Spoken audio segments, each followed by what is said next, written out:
श्री रामचंद्र जी का अपरिमित बल देखकर सुग्रीव की प्रीति बढ़ गई।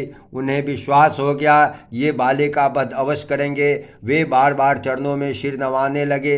प्रभु को पहचान कर सुग्रीव मन में हर्षित हो रहे थे। जब ज्ञान उत्पन्न हुआ तब वे वचन बोले, हे नाथ, आपकी कृपा से अब मेरा मन स्थिर हो गया।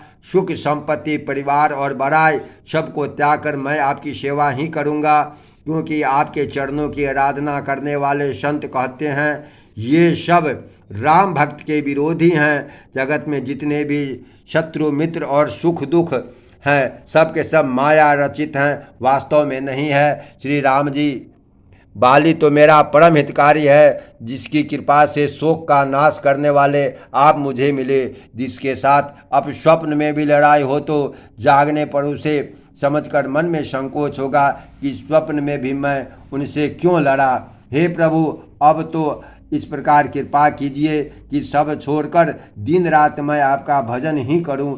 सुग्रीव की वैराग्य युक्त वाणी सुनकर उसके क्षणिक वैराग्य को देखकर हाथ में धनुष धारण करने वाले भगवान श्री रामचंद्र जी मुस्कुरा कर बोले, तुमने जो कुछ कहा है वह सभी सत्य है, परंतु हे सखा, मेरा वचन मिथ्या नहीं होता, अर्थात बाली मारा जाएगा, तुम्हें राज्य मिलेगा। काकभूषुंड जी कहते हैं, हे पक्षियों के राजा गरुड़, मदारी के बंदर की तरह श्री राम जी सबको नचाते हैं, ऐसा वेद कहता है। तदनंतर सुग्रीव को साथ लेकर और हाथ में धनुष बाण धारण करके श्री रघुनाथ जी तले चले। तब श्री रघुनाथ जी ने सुग्रीव को बाली के पास भेजा।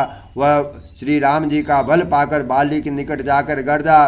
बाली सुनते ही क्रोध में भरकर वेग से दौड़ा। उसकी स्त्री तारा ने चरण पकड़कर उसे समझाया कि हे नाथ सुनिए, सुग्रीव जिनसे मिले हैं वे दोनों भाई तेज और बल की सीमा हैं। वे कौशलाधीश महाराज दशरथ के पुत्र राम और लक्ष्मण संग्राम में काल को भी जीत सकते हैं।